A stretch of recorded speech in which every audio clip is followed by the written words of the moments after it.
बिस्मिल्लाहिर्रहमानिर्रहीम। अस्सलामु अलैकुम वरहमतुल्लाहि वबरकातुह। क़िसस-ए अंबिया की 16वीं किस्त लेकर हाजिर है। ये ईमान अफरोज़ सिलसिला है जिसमें हम अंबिया किराम अलैहिमुस्सलाम के वाक़यात बयान कर रहे हैं। आज की इस किस्त में हम हज़रत दाऊद अलैहिस्सलाम का किस्सा कुरान और हदीस की रोशनी में बयान करेंगे।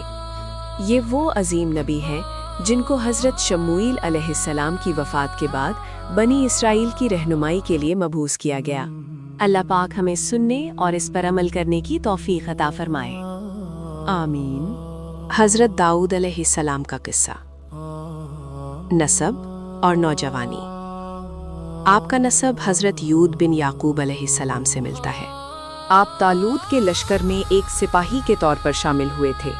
जैसा कि पहले जिक्र हुआ, आपने अपनी गोफन से जालूत जैसे जालिम जाबिर को कत्ल किया, जिसके बाद आपकी शोहरत पूरी बनी इसराइल में फैल गई। तालूत ने अपनी बेटी का निकाह आपसे कर दिया और रफ्ता रफ्ता अल्लाह ने आपको बादशाहत और नबूवत दोनों से सरफराज फरमाया। सल्तनत और नबूवत का मिलाप। अल्लाह ताला ने आपको वो मकाम अता किया जो आपसे पहले किसी को ना मिला था, यानी आप बैक वक्त एक अजीम नबी भी थे और एक ताकतवर बादशाह भी। कुरान फरमाता है, वआताहुल्लाहुल मुल्क वल हिकमत वअल्लमहु मिम्मा यशाउ, और अल्लाह ने उन्हें सल्तनत और हिकमत, नबूवत अता फरमाई और उन्हें जो चाहा सिखाया। सूरतुल बकरा 251। ज़बूर का नुज़ूल। अल्लाह ताला ने आप पर अपनी मुक़द्दस किताब ज़बूर नाजिल फरमाई। ज़बूर में ज़्यादातर अल्लाह की हम्दो सना, तस्बीह और दुआएं थीं। वआतैना दाऊद ज़बूरा, और हमने दाऊद को ज़बूर अता की। सूरतुन निसा 163। मोजज़ाते दाऊदी। अल्लाह ने हज़रत दाऊद को ऐसे बेमिसाल मोजज़ात दिए जो कायनात में किसी और के पास न थे। सरीली आवाज़, लहने दाऊदी। जब आप ज़बूर की तिलावत करते तो परिंदे हवा में रुक जाते और पहाड़ आपके साथ तस्बीह पढ़ने लगते। या जिबालु अव्विबी मअहु वत्तैर, ए पहाड़ों तुम भी उसके साथ तस्बीह करो और परिंदों को भी। यही हुक्म दिया। सूरत सबा 10। लोहे का नर्म होना। अल्लाह ने आपके हाथों में लोहे को मोम की तरह नर्म कर दिया था। आप इसे बगैर आग में डाले और बगैर हथौड़े के जिस तरह चाहते मोड़ देते। वअलन्ना लहुल हदीद, और हमने उनके लिए लोहे को नर्म कर दिया।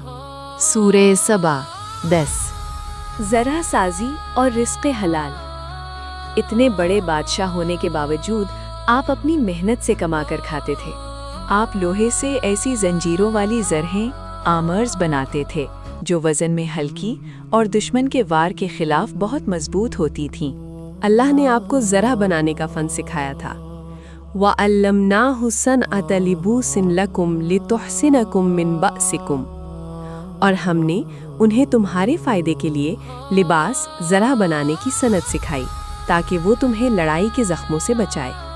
सूरतुल अंबिया 80। एक दिन रोज़ा, एक दिन इफ्तार। आपकी इबादत का हाल ये था कि आप एक दिन रोज़ा रखते और एक दिन इफ्तार करते। अल्लाह के नज़दीक ये सबसे पसंदीदा रोज़ा है, जिसे सौमे दाऊदी कहा जाता है। आप रात का एक बड़ा हिस्सा इबादत में गुजारते थे। आजमाइश और फैसला साजी। कुरान में एक वाक़ये का जिक्र है कि आपकी इबादतगाह की दीवार फांदकर 2 शख्स अंदर आ गए। आप घबरा गए, लेकिन उन्होंने कहा कि हम अपना एक झगड़ा लेकर आए हैं। एक ने कहा, मेरे भाई के पास 99 दुम्बियां हैं और मेरे पास सिर्फ एक। ये कहता है कि ये एक भी मुझे दे दो। हज़रत दाऊद अलैहिस्सलाम ने फरमाया कि ये तुम पर जुल्म कर रहा है। ये दरअसल अल्लाह की तरफ से एक आजमाइश थी, जिस पर आपने फौरन अल्लाह से रुजू किया और सजदे में गिर गए। फस्तग़फ़र रब्बहु वख़र्र राकिअन वअनाब, तो उन्होंने अपने रब से मुआफ़ी मांगी और सजदे में गिर पड़े और अल्लाह की तरफ रुजू किया। सूरत साद अध्याय 24। हफ्ते वालों का वाक़या। आपके दौर में बनी इसराइल का एक गिरोह समंदर के किनारे ईला में रहता था। उन्हें हफ्ते के दिन मछली पकड़ने से मना किया गया था, लेकिन वो हीले बहाने करके मछलियां पकड़ते। हजरत दाऊद अलैहिस्सलाम ने उन्हें बहुत रोका, मगर वो ना माने। आखिरकार उन पर अल्लाह का अजाब आया और वो बंदर बना दिए गए। वफात और वसीयत। हजरत दाऊद अलैहिस्सलाम ने 100 साल की उम्र पाई। आपकी वफात के दिन परिंदों ने अपने परों से आपके जनाजे पर साया किया था। आपने अपने बाद अपने फर्जंद हजरत सुलेमान अलैहिस्सलाम को अपना जानशीन और वारिस बनाया। वीडियो देखने का शुक्रिया। अगर आपको ये कहानी पसंद आई हो तो बराए मेहरबानी वीडियो को लाइक, शेयर और चैनल को सब्सक्राइब करें। आपका बहुत बहुत शुक्रिया।